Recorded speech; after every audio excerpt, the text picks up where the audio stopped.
Provérbios 4:23.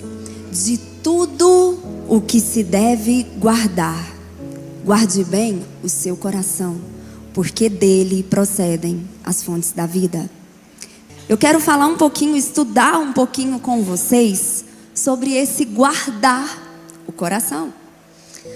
O coração aqui, ele está atrelado, né? Não é apenas ao órgão, coração, ao músculo que bombeia aí, faz o sangue circular no nosso corpo inteiro, mantendo o nosso corpo vivo.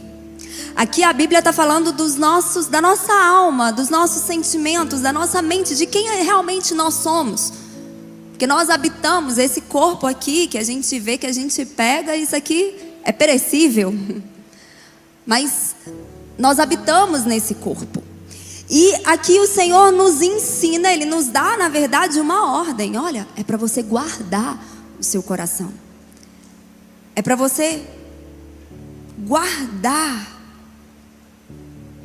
o que é semeado dentro da sua alma, que interfere nos seus sentimentos, que interfere, influencia os seus pensamentos e, por fim, interfere nas suas atitudes, nas suas ações.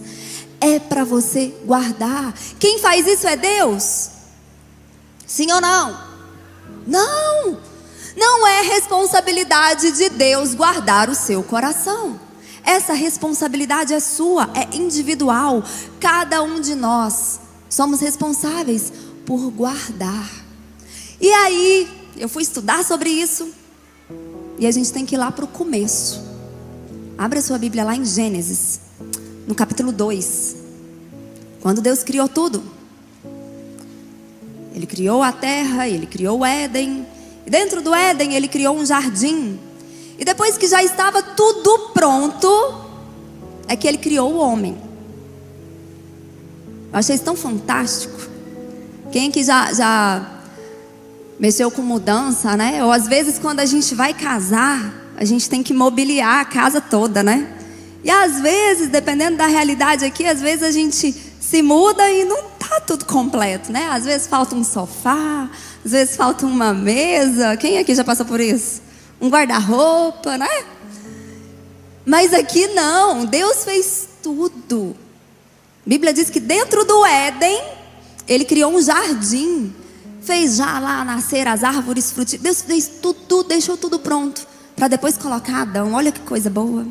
Você mudar para um lugar que já está tudo pronto.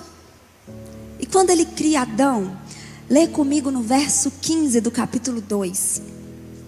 O Senhor Deus tomou o homem e o colocou no jardim do Éden. Para fazer o quê? O que está escrito aí? Cultivar e o guardar. Duas coisas. Cultivar. Já estava lá, Deus já tinha feito nascer árvores frutíferas. Mas Adão, ele ia continuar cultivando. Ele ia escolher o que ele ia semear naquela terra. O que ele ia semear naquele jardim tão bonito que Deus fez para ele. Era responsabilidade de Adão cultivar, mas também de guardar. E se você ler atentamente a Bíblia, você vai ver que nesse momento em que Deus dá essa ordem para Adão guardar o jardim, ele era o único ser humano no jardim. Eva ainda não tinha sido criada. Eva foi criada depois. Até esse momento aqui, em que Deus chega para Adão e fala: é para você cultivar e é para você guardar esse jardim que eu te dei, esse jardim que eu construí para você. Guardar de quem? Você já parou para pensar nisso? Guardar de um anjo caído, que tentou ser igual a Deus, e que agora está vendo um ser criado por Deus, semelhante a Deus, cujo único objetivo é destruir a comunhão daquele ser com Deus, da mesma forma que a sua comunhão com Deus foi destruída. Guardar o jardim do diabo. Adão, você está sozinho nesse jardim lindo e maravilhoso que eu criei para você. E você tem duas tarefas, duas responsabilidades: cultivar esse jardim e guardar. Nós precisamos guardar o nosso coração. Essa tarefa é nossa. Em 2 Coríntios, projeta pra gente, por favor, 2 Coríntios no capítulo 11, no verso 3. O apóstolo Paulo está escrevendo ali para a igreja de Coríntios que ele tem medo, ele tem receio, que assim como a serpente enganou Eva com a sua astúcia, assim também seja corrompida a vossa mente e se aparte da simplicidade e purezas devidas a Cristo. Da mesma forma que Eva foi enganada pela serpente, o receio, o medo do apóstolo Paulo era de que a igreja de Cristo Jesus, ou seja, eu e você, fôssemos também enganados. E aí a gente precisa prestar atenção como foi que o diabo enganou Eva. Porque ao longo de toda a nossa existência aqui na terra, nós seremos bombardeados pela voz do diabo. Quanto mais a gente abre a Bíblia, a gente lê a palavra, mais nós estamos ouvindo a voz de Deus, é Deus falando conosco. Mas o nosso inimigo, o anjo caído, ele está à espreita e ele fala, e a gente não é surdo, a gente ouve a voz dele. E aqui ele entra na serpente e ele conversa com Eva.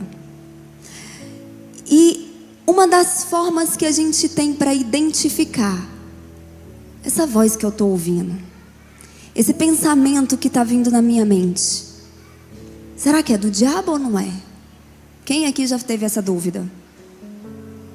Como que a gente faz para identificar? Porque a Bíblia diz, Paulo também escreveu isso, que no mundo há muitas vozes. No mundo há muitas vozes. E a gente precisa saber identificar.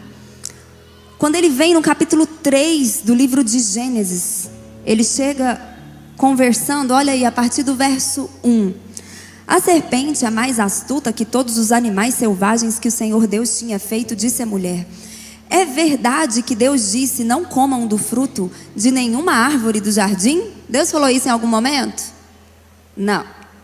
O diabo ouviu a instrução que Deus deu para Adão? Sim. Adão, você vai poder comer de todas as árvores do jardim, mas da árvore do conhecimento do bem e do mal, não é para comer. Não foi isso que Deus falou? Verso 2.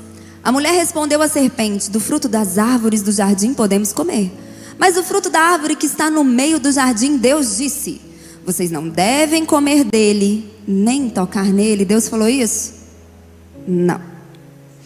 A gente às vezes quer dar uma ênfase que a palavra de Deus não dá. Às vezes até com boa intenção. A gente quer dar uma ênfase. No versículo 17 do capítulo 2, está lá Deus falando que não é para comer, tinha nada de tocar. Para que não venham a morrer. Então a serpente disse à mulher: é certo que vocês não morrerão, porque Deus sabe que no dia em que dele comerem, os olhos de vocês se abrirão, e como Deus, vocês serão conhecedores do bem e do mal. A voz do diabo sempre questiona a voz de Deus. Guarde isso no seu coração. A voz do diabo sempre vai questionar a voz de Deus. A voz do diabo sempre vai se opor à voz de Deus.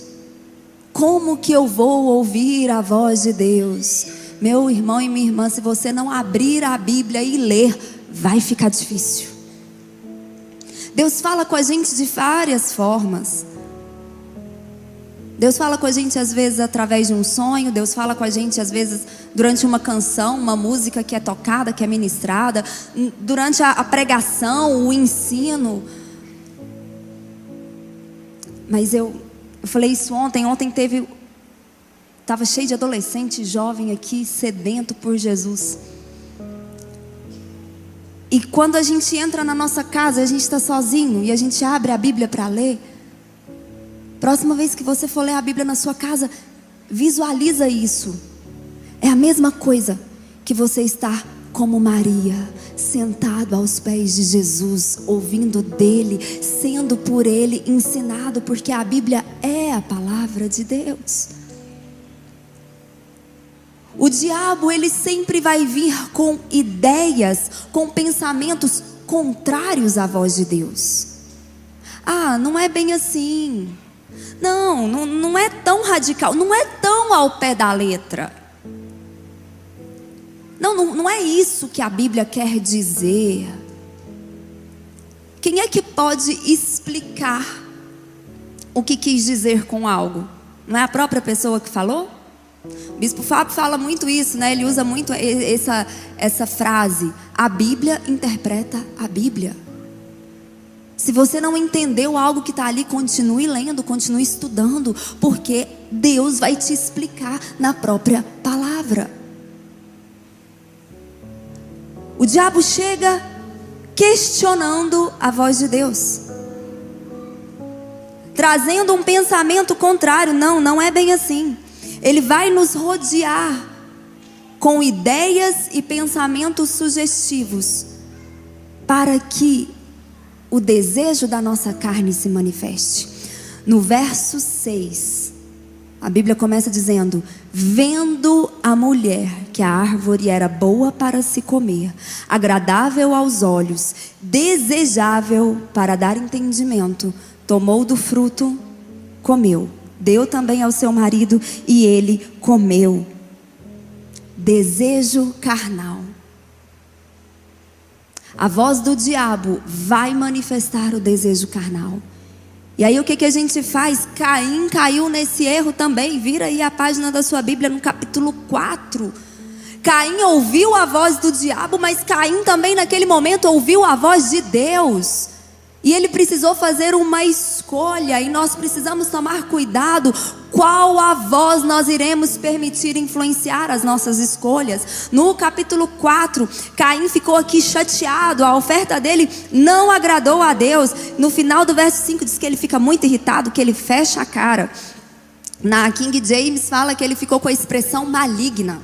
No verso 6 é Deus falando com Caim. O Senhor lhe disse: por que você anda irritado? Por que essa cara fechada? Se você fizer o que é certo, não é verdade que você vai ser aceito? Mas se não fizer o que é certo, eis que o pecado está à porta, à sua espera. O desejo dele é contra você, mas é necessário que você o domine. Qual voz nós temos ouvido no nosso dia a dia?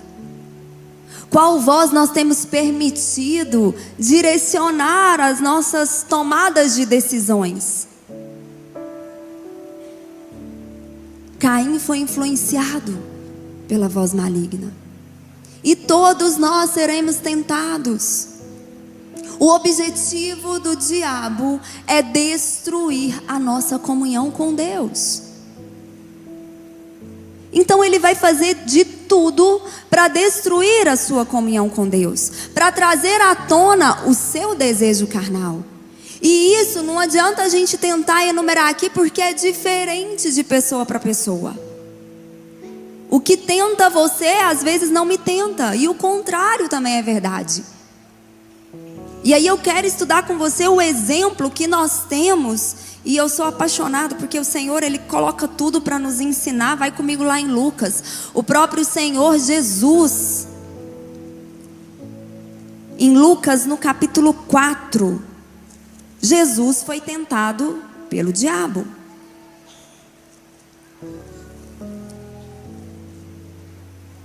Lucas, capítulo 4. Olha a diferença. A gente deu o exemplo aqui de Eva, a gente deu o exemplo aqui de Caim. Todos os dois e vários outros personagens bíblicos foram tentados pelo diabo. Mas esses dois exemplos que nós demos, eles fizeram algo que a Bíblia fala para a gente não fazer. Lá em Efésios está escrito, capítulo 4, não deis lugar ao diabo. Não deis lugar ao diabo. Nessa metáfora que nós estamos estudando aqui, o que seria dar lugar ao diabo? É você alimentar a voz dele. Se você pensa algo que no momento você já fala, peraí, isso não é pensamento de Deus, não. Esse sentimento que está aqui crescendo no meu coração estranho é meio ruim, porque o Espírito Santo incomoda a gente. Você precisa fazer algo. Você precisa cuidar desse jardim. Você precisa guardar esse jardim. Porque se você não faz nada, você está dando lugar ao diabo. Você está permitindo que o diabo fique ali perto, fique dentro do seu jardim. Você está fazendo o que Eva fez. Você está batendo o papo com a serpente. Não, mas não é bem assim. Não foi assim que Deus disse. Não, mas não dê lugar ao diabo. Posso ouvir um amém? Não dê lugar ao diabo. E Jesus nos ensina isso muito bem. No verso 1, lê comigo. Jesus, cheio do Espírito Santo, voltou do Jordão e foi guiado pelo mesmo Espírito no deserto, durante 40 dias sendo tentado pelo diabo. Nada comeu naqueles dias, a fim dos quais teve fome. Então o diabo disse a Jesus, vou dar uma pausa aqui, porque quando a gente lê isso aqui, talvez a gente caia na falha de achar que foi um momento, que Jesus durante esse jejum de 40 dias, ele teve um momento de tentação com o diabo, na qual o diabo tentou ele 3 vezes, mas não é isso que está escrito. Diz que durante 40 dias, ele foi sendo tentado pelo diabo. Durante 40 dias, eu não sei quantas vezes por dia, mas foi durante 40 dias. 40 dias seguidos sendo tentado pelo diabo. E aí você pensa, não, mas Jesus era Deus. Sim, mas ele veio como homem, sujeito às mesmas fraquezas que eu e você. 40 dias, não foi um momento. Nós lemos aqui um momento específico, mas por 40 dias ele foi tentado.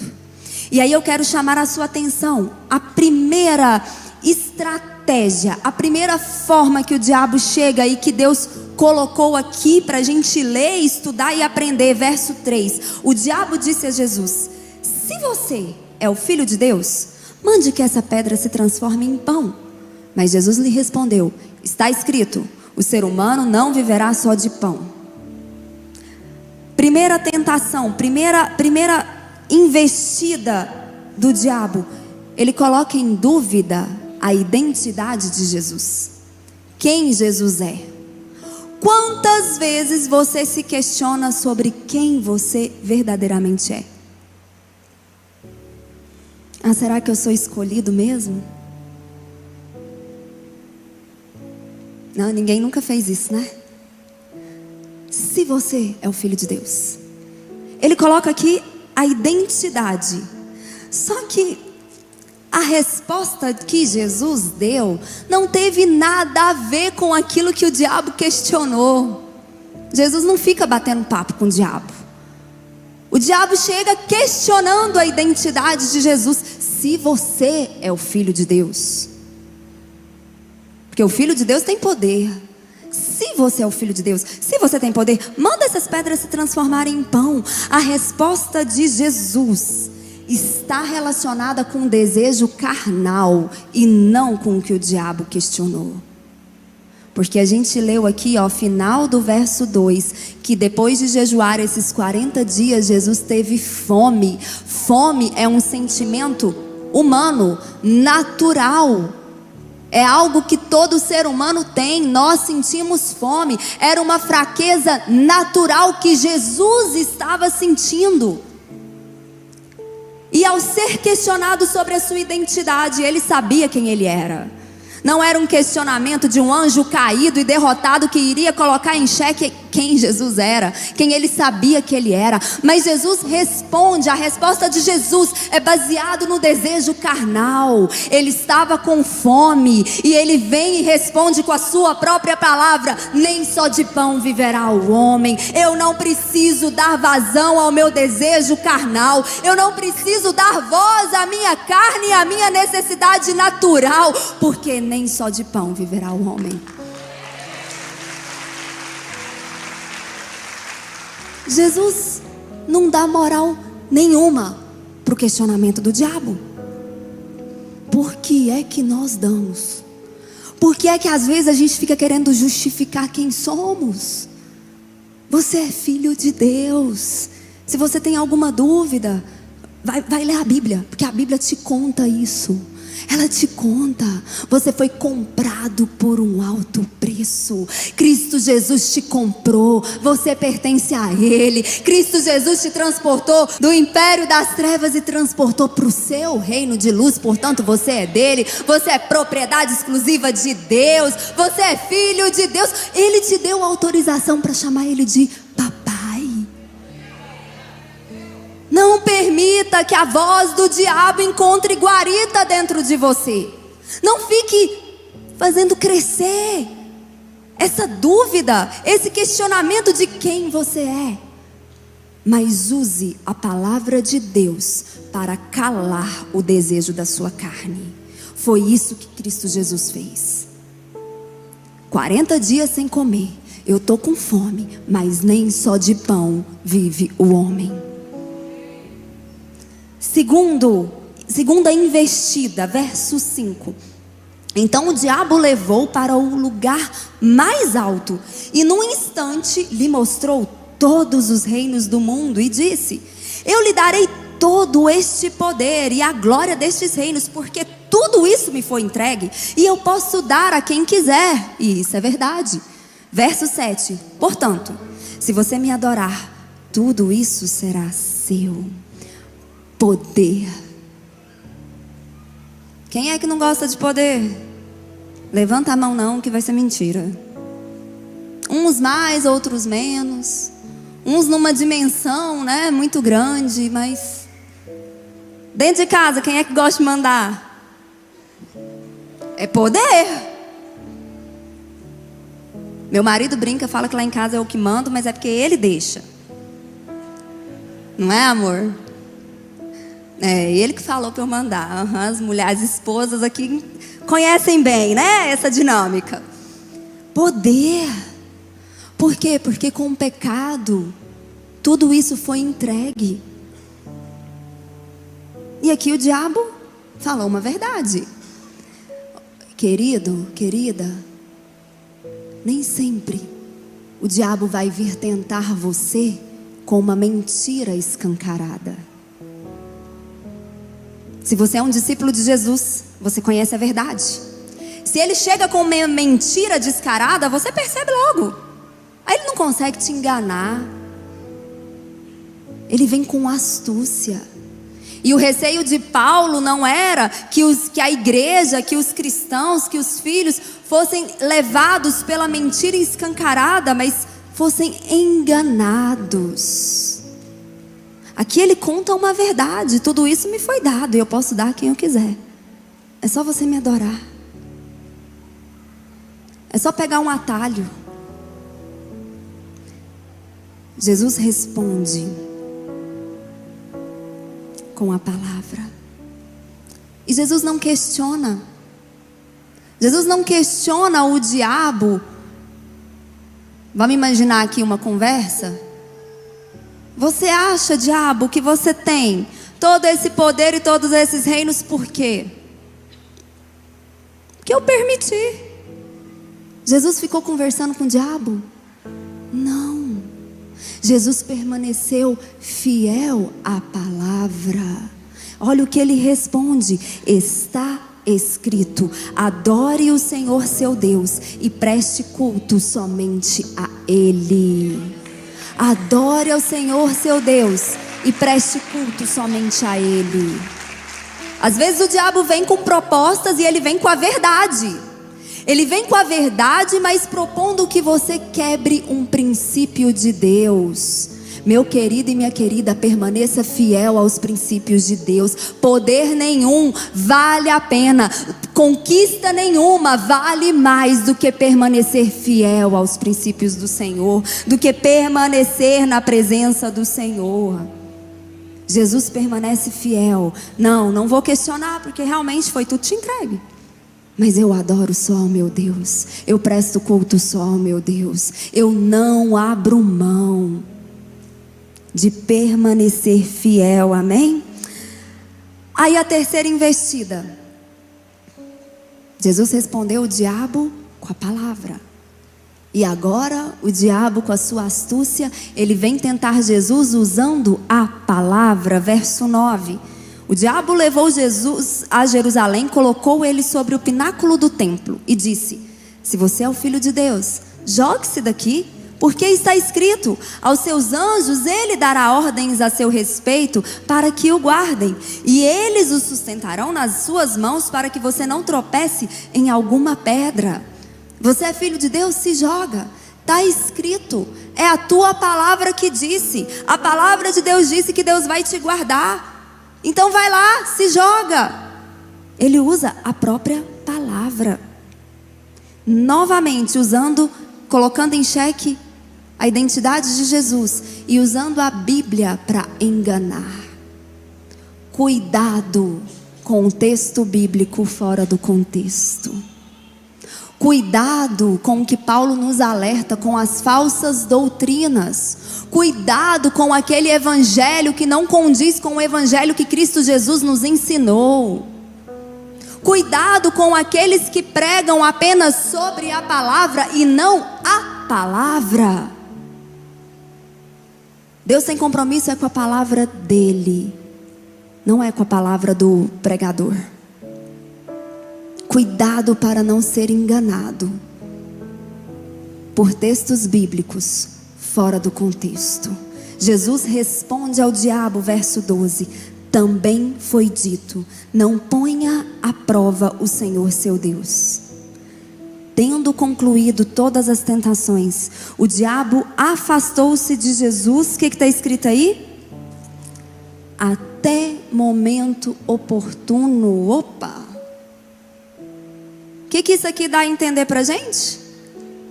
O diabo tentou Jesus outras vezes? Sim. 40 dias tentando Jesus todo dia. Jesus venceu cada uma delas. Ele se afasta até momento oportuno. E eu já estou terminando. Mas um exemplo claro que nós vemos ali de um outro momento em que o diabo chega para tentar Jesus. Tá, deixa eu ver se eu anotei aqui a referência. Eu acho que eu não anotei. Mas vocês vão lembrar, é quando Jesus está conversando com os seus discípulos e Jesus está preparando os seus discípulos para o que ia acontecer, para a sua morte, a sua crucificação e a sua ressurreição. E aí nós lemos lá que Pedro chama Jesus no canto e começa a repreender Jesus. Não, Jesus, não vai acontecer isso não. O que Jesus responde para Pedro? Afasta de mim, Satanás. Opa! O diabo às vezes usa a voz de pessoas. E às vezes não é qualquer pessoa não. É a pessoa que está andando ali junto com você. É uma pessoa cheia de Deus. É, porque o Pedro que falou isso para Jesus foi aquele que versículos antes, se você ler lá, Mateus 17... ele tem revelação de Deus de quem era Jesus. Ele fala: tu és o Cristo, o Filho do Deus vivo. E Jesus vira para ele e fala: ó, quem te revelou não foi homem não, foi o meu Pai que está no céu. Pedro era um cara que ouvia a voz de Deus. Pedro era uma pessoa que reconhecia a voz de Deus. Mas naquele momento, o diabo usou a boca de Pedro. A gente precisa tomar cuidado para não emprestar a boca para o diabo. Amém? E aí Jesus explica: porque você não pensa nas coisas de Deus, mas nas coisas dos homens. Quando é desejo carnal, gente, é desejo carnal. A voz do diabo vem para manifestar desejos carnais, desejos que nós temos como seres humanos que nós somos. O que nós precisamos fazer é identificar isso e calar essa voz. No mundo há muitas vozes. Como que eu calo a voz do diabo? Às vezes eu não vou calar a voz do diabo, mas eu vou tampar meu ouvido para a voz do diabo. Quanto mais perto eu estou de alguém, mais audível, mais clara, mais nítida é a voz da pessoa, não é? Se a gente aqui, todo mundo começar a falar junto ao mesmo tempo, vai ficar aquela zoeira, a gente não vai conseguir entender muita coisa, mas a pessoa que está do seu lado, você consegue entender o que ela está falando. Você ouve vários ruídos porque está todo mundo conversando ao mesmo tempo. Mas a pessoa que está pertinho de você, você consegue discernir, não é assim? Nós precisamos andar cada vez mais perto de Jesus. E aqui eu não estou falando só de salvação, gente, porque Pedro andava pertinho de Jesus. Mas eu preciso guardar o meu coração. Quando eu escuto algo que, peraí, está indo contra o que está na palavra, está contradizendo a palavra de Jesus, aquilo que está na Bíblia, eu preciso parar de prestar atenção nessa voz. Eu preciso voltar o meu coração para a voz do Senhor. Eu preciso voltar o meu coração para aquilo que a palavra diz, para que eu seja guiada por essa voz, para que eu seja dirigido por essa voz. Não sejamos enganados como Eva foi.